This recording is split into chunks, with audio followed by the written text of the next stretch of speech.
Okay, please don't do it. Please, they from Tripoli they called us before the demonstration, before the 2 hours. They are trying to force us. Okay, we will do whatever you want. We will. They ask us even about the other issue, that's about the lawyer union. So if you are angry about that, can solve the problem. Just don't go and demonstrate about this issue.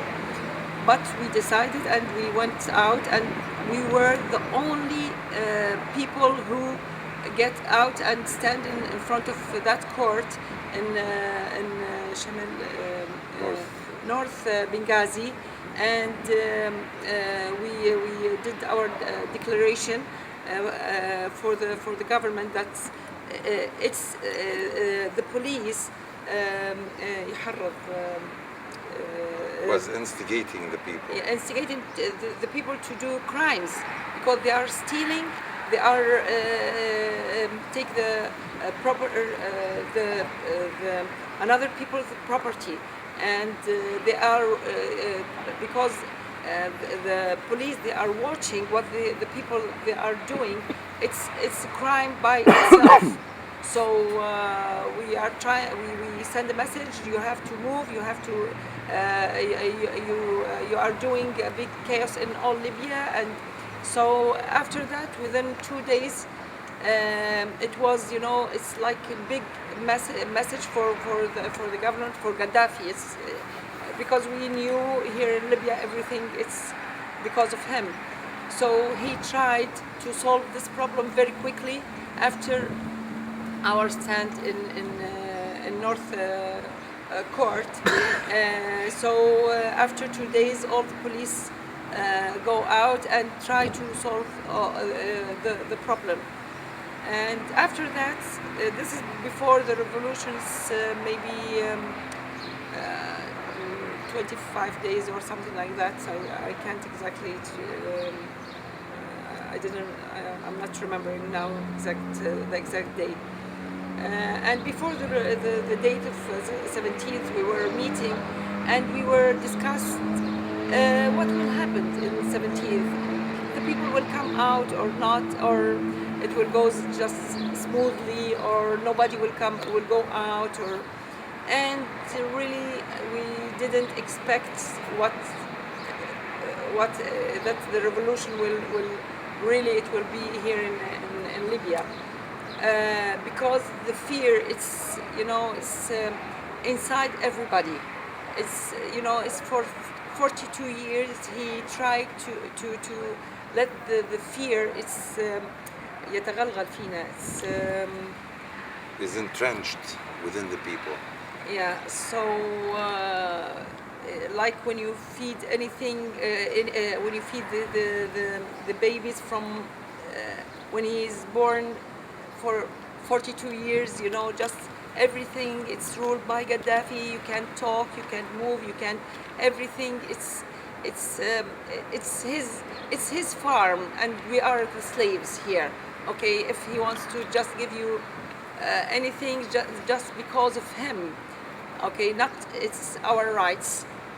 So and he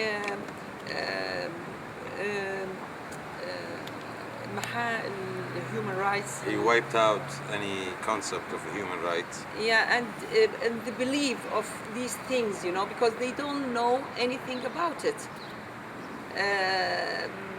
So we discuss about that, and really we found out that in 15th, that because of our colleague Fathi Terbel, they arrested him, and this is it wasn't the first time. For many times Fathi Terbel was in the jail because of what his belief and about Muslim, the massacres in Muslim, and because of that we decided that we have to do an action, and we did it in 17th. There's many lawyers were in 15th and 16th, and after that we decided to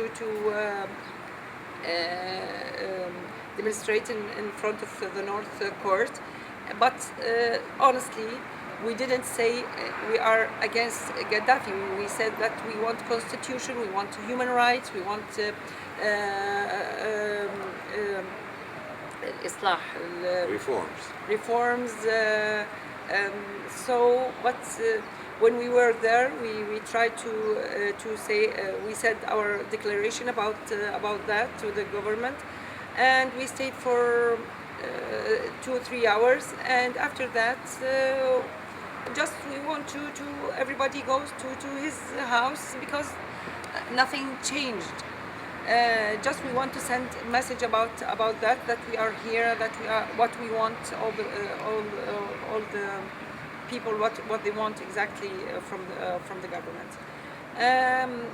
After 3 hours, we decided to go back to our homes, and in that time just we heard that one of youth died in just 15 minutes or 20 minutes far from the North Court, and we decided not to go, and we will stay there in front of that court until the regime stopped killing our people. And after that, just after an hour, it's changed completely and spontaneously from just demonstration to revolution, and the people just joined us. They came surrounding us. I don't know, because they are believing about what the lawyers did even before the revolution. They are trying to feel that they are like protection there. So we found that maybe they think that maybe there is a leaders there. I don't know what they are thinking about in that case, but they are surrounding. They were surrounding us there in the north the courthouse. court, and we stayed there for many days. And after 4 or 5 days, after the Katiba, the compound of the military compound, fell. After that, we felt that there's responsibility because we were there. We tried really to protect this revolution, to save this revolution, and we thought because of the people who surrounding us that maybe they are believing in us, that we have to do a step. We have to do something to solve this revolution. We don't want this revolution just to go in a big chaos, so it will disappear. Okay. After that, we decide to go inside the court.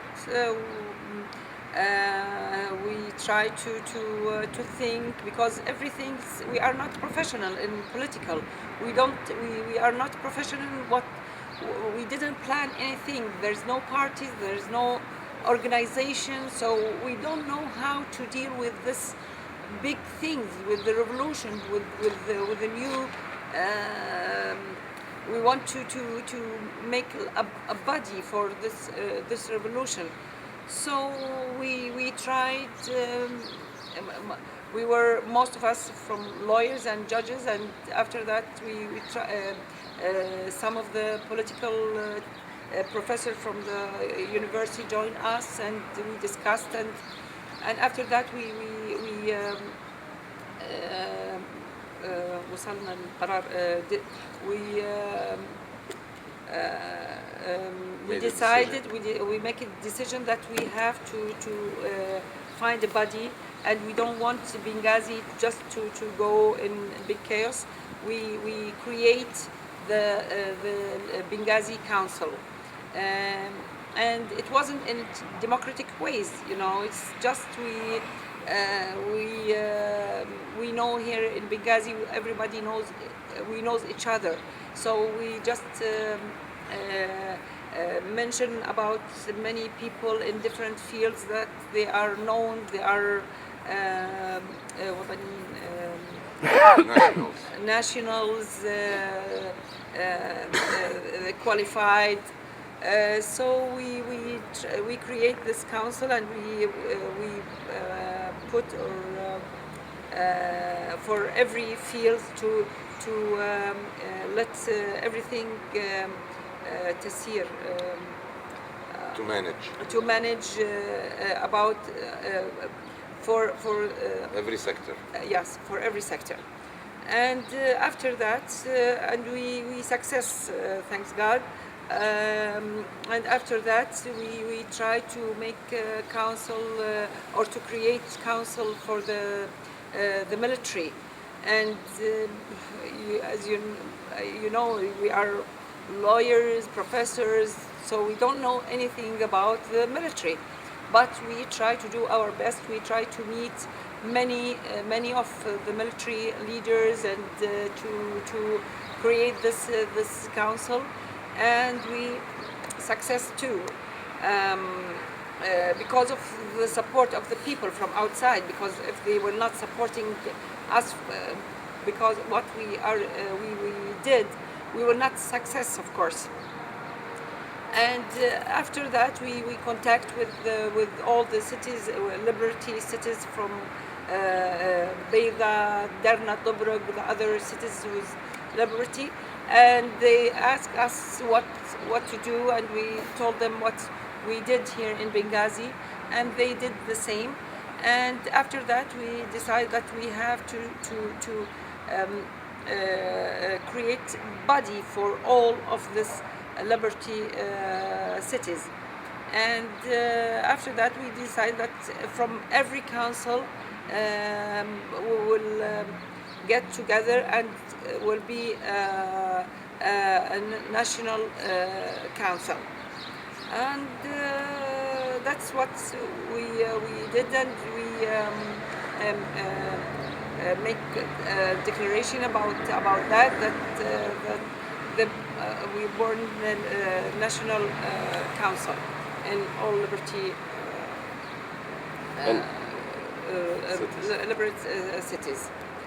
And after that, it's sorry, I didn't mention that the name of this group is the coalition. It's the first seed in this revolution. The name is coalition. So I'm in the coalition. Coalition of the 17th of February Yeah. Revolution. Yeah, the coalition is 17th February Revolution. That's it. Okay, so my first question will be to you. Why do you think this turned from protest to revolution? Was it a critical mass was reached of population, or was it just that you had no choice because of the brutality of the situation? I think the revolution didn't start from just 15th or 17th. It started from the 17th. After the revolution, it's not the revolution from Gaddafi's. Coup d'etat. What? Coup d'etat. Coup d'etat. From because from that time there is a lot of injustice and حركات كانت موجودة. Lots of movements. Movements from 17th, from 67th, from 67th, from the student 76. 76. Yeah, 76. Sorry. It was the movement from the student in university. But maybe it's the difference between these movements that here all the people decided, okay, not just a group of the people. And another thing is I want to say that I want to thank the revolution in Tunisia and in Egypt. That I think it helped to break the fence of fear inside us. That it maybe we after the revolution in Egypt and Tunisia, we thought that okay, maybe we can do it. They did it. Why us?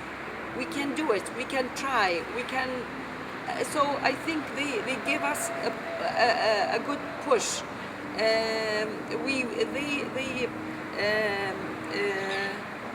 They let the people to recognize and to about the justice, about the dignity, about these things who I think they buried.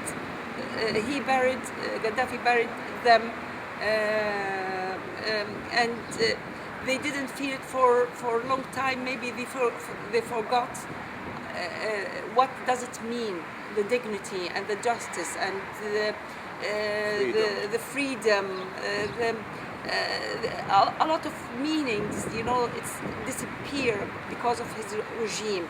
So I think because of all of that together, about these feelings, about what the movement with in 42 years, about the push or from the Tunisian and the Egyptian revolution, I think all together who give us or give all the people and all the youth Courage. the courage to do this revolution and to believe in this revolution and to see the victory of the revolution in Egypt and in Tunisia. So I think it's all together. It's all together. I can't separate. It's like chain, and I think it's It's an accumulation of many things. So like a perfect storm, yeah, perfect storm of events that. yeah. Okay. Did you think it would turn out when this first happened? Let's go back to maybe the 14th or 15th. Did you think it would turn out like this, or did you think it would turn out more like Ben Ali leaving or Mubarak being pressured to leave? I mean, Really, you meant before the revolution when we decide? when it was in the very first days, before the few days before the Katiba, before it got very violent. When you saw what was happening in Tunisia and Egypt, did you think your means would be the same, or did? No. We know we were sure that Gaddafi is not like Hosni Mubarak, not like Ben Ali. We know that we are unexpectable because he will not leave. We were sure about that. We know his personality. We know that he's dictator from even Ben Ali and Hosni Mubarak, but he's not human being. It's bloody. He's bloody. He's because we saw him. We saw him hanging our people. We saw him what he did in Buslim. We know Gaddafi very well. Maybe all the world, they don't know Gaddafi, but even what he did, we are expecting. We expected what he did, and we expect more. Maybe he has a chemical bomb. And he will do anything to destroy all this country because of himself and his family. He doesn't care. He didn't care about his people for 42 years. We are a rich country, but if you take your camera and just go, this is Benghazi. This is the second city in Libya. If you want to go and see the other side, don't see this view. It's marvelous, but if you want to see the other side, the real Libyan, the real view from the other side, it's not a rich country. It's like Afghanistan or another very. Calcutta in India. Yeah. I would, from my views, when I was driving to Beida, it looked like I was looking at a lost civilization. You'd see skeletal structures everywhere of buildings that hadn't been worked on since 1968, 1969. But then you'd look carefully and there's a satellite dish sticking out from one, and there's one room that was finished, and a family lives in that room. And then you see sheep around it, at first you're thinking, wow, this is a lost civilization, Yes. and then you see signs of life in that, Yeah. and it was absolutely like staggering to see. It is basically, it was 42 years of stagnation. That's exactly what we had. He had never accomplished anything relatively to the period that he ruled Libya for over 42 years. I believe if you want to measure his achievements in Libya, you would say nil, zero. He hasn't done anything. As a matter of fact, he had demolished many of the institutions that the previous government to his reign had built or had formed in somehow or another. Uh, so he definitely made Libya live probably about 50, 60 years backwards, and It's no policy. development. Yes, of course, it is a policy of his not to allow the country to develop, not to allow any institution to succeed, actually not to allow the emergence of any institutions whatsoever, because institutions require organization, and organization goes against his nature. He ruled this country by the lack of organization, by his whims and wishes. He decided everything. No Libyan was ever a decision maker. They were all implementers of decisions, and the decisions had only one source, and that is his head. Describe some of his whims and wishes. Describe some of his whims and wishes. I'll tell you, the man-made river, what he calls the man-made river, this is one of his whims and wishes. Okay, it was a project that was supposed to provide water to the Libyan cities, and he wanted to have it done in a certain way with 4-meter pipes in diameter, 4-meter diameter pipes, and to bring it from all the way in the desert to the coastal area in Libya, regardless of the cost, the feasibility of the project itself, while we had almost 2,000 kilometers of beaches where desalination units, okay, would have been much more economically feasible and much easier to maintain than to have such a huge project done or carried out just because he wanted something that would put him in history as the great provider of water, that he brought the water from the desert in 4-meter diameter pipes. Now, in order to provide himself, okay, or provide the piping for this project, they had to build a special factory in Libya to produce the 4-meter diameter pipes, and which I think was unnecessary. It gobbled up lots of billions of dollars, and for probably half the cost or quarter of the cost, he could have supplied all the Libyan cities with water desalinated from the sea and much easier to maintain, and probably with less environmental consequences, negative consequences, as we are seeing already in the desert because of this man-made river. What are the environmental consequences? Well, lots of people are talking right now about oases that are drying out because the level of water, okay, the underground water is falling. Also, there are many reports that suggest that the environment there is going to have cavings, okay, in time once this water is pulled out, drained out of its place, and these in themselves are quite dire consequences. Plus, the fact that the Libyan budget, the Libyan government budget, had to concentrate, okay, for that project, to provide the money for that project for so long. He had imposed taxes, extra taxes on people to finance this project. He had imposed Don't worry about it. Yeah. you know, so many things that to make that project succeed, regardless of what it would cost and what kind of environmental consequences would result out of such a project. That seems to be something that would devastate very fragile ecosystems as well. Definitely. You know, deserts are very, very fragile ecosystems, and water is in rare supply in the desert.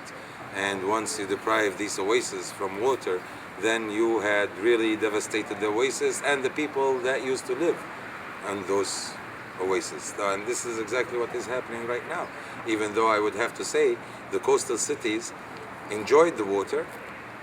Yes, we did, but the same water could have come for much cheaper and much easier to maintain operations, okay, from the coastal, the seawater, than to bring it more than 1,000 kilometers from the south. So there was no planning and infrastructure really, just all whims. He is the only planner, he is the only theoretician, he is the only everything that was in Libya. Take it or leave it. Must be all his dreams come true. Exactly. This is his way to think, you know. That's how he ruled the He country. didn't, in all the history, he didn't heard that any of the leaders tell his people, please just get out from your country. Just go to Africa or any place, just take 10,000 or I don't know how much, I don't know. I He forgot.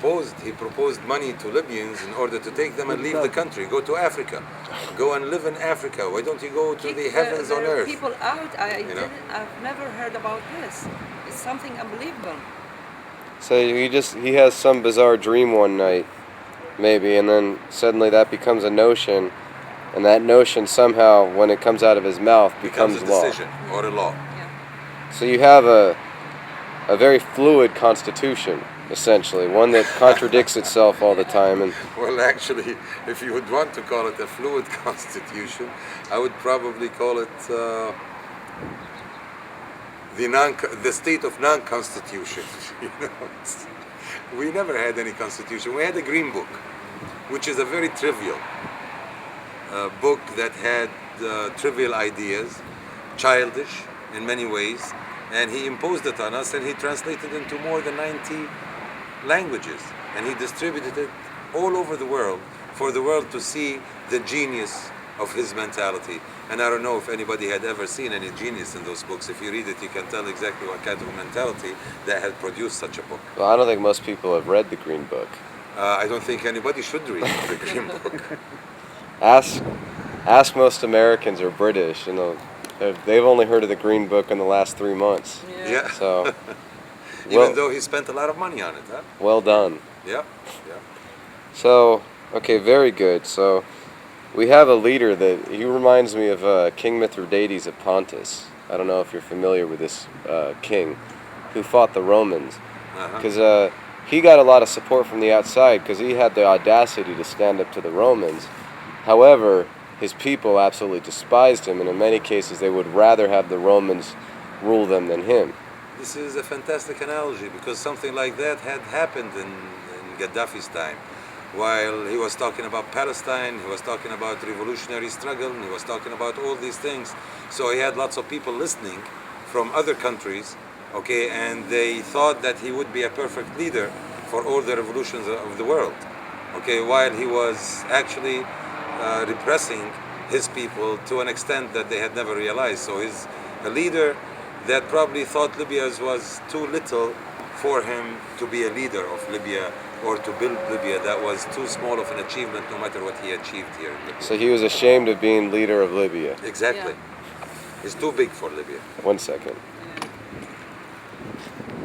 We have a... He would have loved to rule the Oh, world. okay.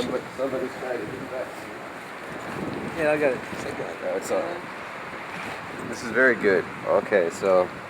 Yeah, it amazes me, though, that I just keep... I think he's sick, you know, his ego is... You think? I am sure he's sick. It's sick, it's really sick, and even before, not these days. I No, think from before, yes. for 42 years, just he tried to be the leader of the Amir Qawmiya. He's the leader of Arab nationalism. And after that, for Africa, he changed it to Africa. And after that, he's the kings of the King of Kings. King of Kings. So he's trying, in all these years, that he's trying to rule not just 6 million. He tried to rule, you know, the world. So he kept on promoting himself. He should have had said- promoted himself to general instead. You know, one day he came out in a speech where he spoke about the failure of implementation of the Green Book ideas in Libya. And you know what he said to the Libyan people? He said, this book is too good for you. This book should have been taken by the Swiss because the Swiss are civilized and they would know the value of this book. But for you, too bad. You know, you could not understand this book, and that's why it's failing here in Libya. It's not because of the stupidity of the ideas, it's because we are not up to the standard of his book in order to make his ideas work. And his ideas were basically a mixture, a disorganized mixture of some socialist ideas, some humanistic ideas that were put together, some very crazy thoughts, some that would reflect an inflated ego. He thought, I believe myself, the only reason that he had not declared himself God is because he thought that people are not ready yet for that. But he would have declared himself God if he found a chance to do that. Wait, he acts like a god king. He acted like a God, but he could not say it because he knew that the people would not accept it. So, but I believe that if he had sensed that people would accept him being a God, he would have said, I created the world. And the world revolves around me and nobody else. And there's another things we didn't mention about, that's the corruption. Oh God. The corruption in 42 years that he tried to protect the corruption, you know, to let all the people, all the in high level involved in corruption in many ways. You know, the corruption here in Libya, you can start it from a high level until The lowest. the lowest.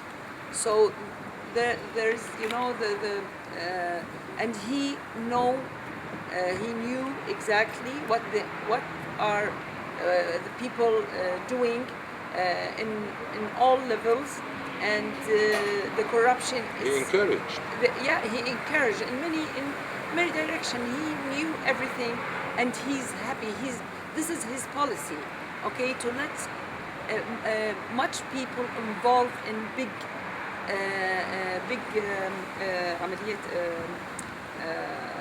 Corrupt operations. corrupt operations, so they will be protect him. Okay, when you involve in corruption, okay, you want this regime to go on, To continue. continue. I mean, he encouraged corruption in such a way because he knows one thing, and that is basically as corrupt as the people would become, okay, it is for his own security, because people would try their best to protect his regime. And the thing, I mean, the one tool of corruption that he implemented and he used very well was basically the low standard of living that he imposed upon the people. I mean, this is one of the richest countries in the world, relatively. I mean, this is an oil-producing country and gas-producing country with great potential for so many other resources, natural and otherwise. And the standard of living was so low that people had to steal, had to accept bribes or demand bribes in order to make ends meet. So I was a master's holder.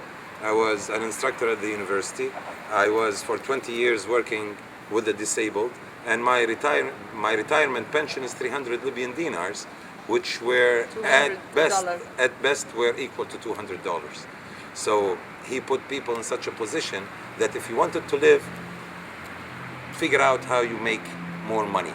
So he had everybody. You find somebody in an office, you go to issue a birth certificate for your child, okay? So you find the guy sitting in that office who is getting paid 200 Libyan dinars, which probably are not up to $150, and he's sitting there and he's demanding money from you in order to issue the birth certificate.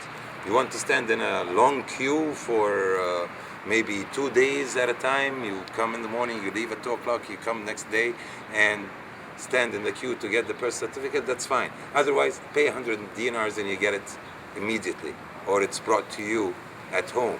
So in this way, he encouraged corruption over and over in all sectors, Imagine this is one country in the world where a hospital would take more than 36 years to be completed, and more than probably $2 billion were spent on that hospital, okay, which probably should have cost no more than 150 to $200 million. Okay, so those practices, I mean, they were intentional, in order to encourage people to make ends meet through corruption. So do you think so there's a systematic individualization policy as well with the Definitely. free-for-all with the houses. If you go in the house, you own it. You own it. So this was to atomize the people. So and with the rule, what you 5 people couldn't gather together. Was it 5 or 4? Four people. At what you call them at Public. times when they enforced the emergency laws and things like this, and whenever they felt nervous about anything that is going around in the country, they would impose that. And there is no congregations more than 4 people on the streets. If you congregate more than that, security police or any form of police, we got to a point where we didn't know how many security systems, groups there are in Libya. There are so many police forces, there are so many security forces, there are so many revolutionary forces, where he got people to be apprehensive to criticize the government, even in their own houses. You know, there was a time where you could not criticize the government, even inside your house, because you don't know if the walls have ears and could listen to you. You know, and that's the kind of psychological, in the 80s, the psychological state that he imposed on people. He made them scared to even voice their opinion. I mean, sometimes you'd think, and there are lots of jokes about that even your thoughts, you know, you'd be scared of your thoughts. You may go and tell about yourself, okay, tell off people that, hey, I thought such and such, what would you like to do to my thoughts? You know, would you like to arrest my thoughts? You know, people were so scared. DVD. That's a psychological state of mind that he imposed on people, especially during the 80s. Yeah, It during was the 80s. incredible. It was incredible, the psychological atmosphere that he imposed on the people. Nope. So this is, I always say, this is a regime that the world has never seen anything like, is not seeing anything like, will never see anything like in the future. This is a unique regime. I'm a psychologist, and I was talking to some psychologist friends, and we were talking about the DSM, which is the diagnostic manual for the psychological illnesses and abnormalities. And they said, is he a sick person? I said, no, you'd have to add a new classification to psychological disorders, okay, and that is the classification of Gaddafi syndrome, okay, and you probably get one every 1,000 years, Yeah. but this is a man that So is totally out of his mind. So he's a proper megalomaniac. He is, megalomania, like I said, is mentioned in the DSM, okay, but I think they would have to add to it something else. It's you just know? not complete. No, not complete, definitely. Gaddafi megalomania, maybe. Well, it harkens back to the old days when the Roman emperors decided to name themselves as gods. He has in so many ways. You know, we have soldiers that were in prison, prisoners of war, okay, and usually for Muslims, the last thing that they would like to come out of their mouth is the Islamic vow, and that is basically that there is no God but God, and that Muhammad is his messenger. And this is something that most Muslims would like to say, to be the last thing that they say before their death. Okay, and we hear stories of some of his cronies, okay, that while dying, they were being told by the other revolutionaries to say that vow, and they would not say it. Huh. They would not say it. You know, and he indoctrinated them in such a way where they got to the point where they believed that he's probably God, or close to God at least. So, switching subjects slightly, so the council formed in a very short period of time. How is the Miraculous. miraculously. How is the progress, and what type of growing pains are you having? And are there worries of a hijacking of the revolution from the youth? And that's a lot of questions at once. I don't know. I don't think that they're afraid to anybody stealing the revolution for the time being, because we are not liberated yet. Liberated we're yet, because we are waiting for our people in Jabal Nafousa, in Misrata, in Tripoli.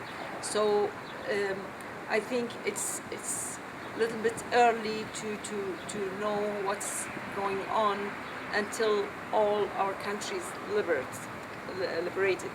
So